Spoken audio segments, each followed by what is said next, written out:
তুমি জানো না এই বাড়িতে বাইক কেনা বা চালানো নিষেধ? এবার প্রশ্নটা চাচ্চু মোজাম্মেল খান করেছেন।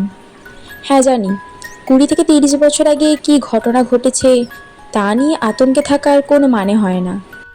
যদি কপালে খারাপ কিছু লেখা থাকে তাহলে সেটা 7 সমুদ্র পাড়ি দিয়ে হলেও আসবেই। সেটা আমি ঘরে বসে থাকলেও হবে আর গাড়িতে চলাচল করলেও হবে। তোমরা দুই ভাই কি নিজেদের মর্জি মতোই চলবে? আলী আহমেদ খান রাগান্বিত স্বরে প্রশ্ন করলেন। বাইক কেনা যদি নিজের ইচ্ছা মতো চলা হয় তাহলে আমি দুঃখিত আব্বু। এই ব্যাপারে আমি নিজের মনের কথাই শুনবো। আমাদের নিজস্ব 3টে গাড়ি আছে। এত গাড়ি কেন কিনলাম? তোমাদের জন্যই তো। মোজাম্মেল খান কোমল স্বরে বললেন। গাড়িতে চলাচল আপনাদের ইচ্ছে তাই আপনারা গাড়ি কিনেছেন। আমার গাড়িতে চলাচল করতে ভালো লাগে না, তাই আমি বাইক কিনেছি। এটা নিয়ে এত কথা বাড়ানোর কি আছে চাচ্চু? তোমাদের বাইক সম্পর্কিত জেরা শেষ হলে আমার তোমাদেরকে একটা গুরুত্বপূর্ণ কথা বলার আছে। আবির আব্বুর দিকে তাকিয়ে কথাগুলো বলল। এতক্ষণ বাড়ির মহিলারা রান্নাঘরে থাকলেও এবার আর থাকতে পারলেন না। এক ছুটে সবাই ড্রয়িং রুমে চলে এসেছেন। মেঘ তীক্ষ্ণ দৃষ্টিতে তাকিয়ে আছে আবিরের দিকে। এই বাড়িতে এত বছরে কাউকে গলা উঁচু করে মুখের উপর কথা বলতে শুনেনি সে।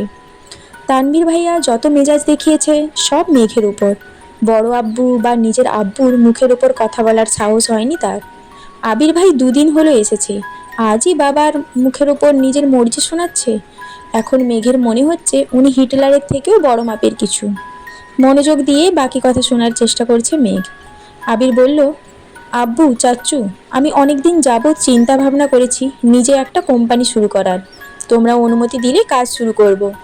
মোজাম্মেল খান ও আলী আকবর খান দুজনের মাথায় যেন আকাশ ভেঙে পড়েছে। এত বছর ছেলেকে বাহিরে রেখে পড়াশুনো করিয়েছেন, দেশে এসে নিজের ব্যবসার হাল ধরবে। দেশে পা দিতেই নিজে কোম্পানি খোলার চিন্তা ভাবনা করছে ছেলে। মোজাম্মেল খান চিন্তিত কণ্ঠে বললেন, আমরা তো ভেবেছিলাম তুমি পারিবারিক ব্যবসাকে এগিয়ে নিয়ে যাবে। আবির কিছু বলার আগেই আলী আকবর খান বলে উঠলেন, ঠিক আছে, তুমি পড়াশুনো করে এসেছো, তোমার নিজস্ব মতামতের গুরুত্ব আমরা অবশ্যই দেব। তোমার নতুন কোম্পানি নিয়ে আমাদের কোনো আপত্তি নেই, তবে আমার একটা শর্ত আছে। তুমি আমাদের কোম্পানির সিইও হবে। আগামীকাল শুক্রবার অফিস ছুটি, তাই তুমি শনিবারে অফিসে যাবে। তোমাকে অফিসিয়ালি সিইও পদ দেওয়া হবে। তারপর তুমি আমাদের অফিস সামলে যদি নতুন কোম্পানি প্রতিষ্ঠা করতে পারো তাতে আমাদের কোনো আপত্তি নেই। বেস্ট অফ লাক মাই বয়।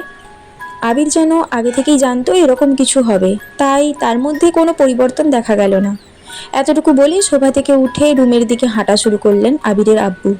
কয়েক কদম এগিয়ে আবার দাঁড়িয়ে আবিরের দিকে তাকিয়ে রুদ্ধ কণ্ঠে বললেন, আমরা কোম্পানি সামলানোর জন্য সারা জীবন থাকবো না, তোমাদেরকেই দায়িত্ব নিতে হবে। তুমি না পারলে তোমার প্রাণপ্রিয় ভাই তানভীরকে বলো রাজনীতি ছেড়ে ব্যবসায় আসতে। তারপর তুমি তোমার মতো নিজে কোম্পানি খুলতে থাকো। আবির চোয়াল শক্ত করে বাবার দিকে তাকিয়ে বলে উঠল, তানভীর রাজনীতিই করবে, ওর মাথায় ব্যবসা ঢোকানোর কোনো দরকার নেই। শনিবারেই অফিসে আসবো আমি।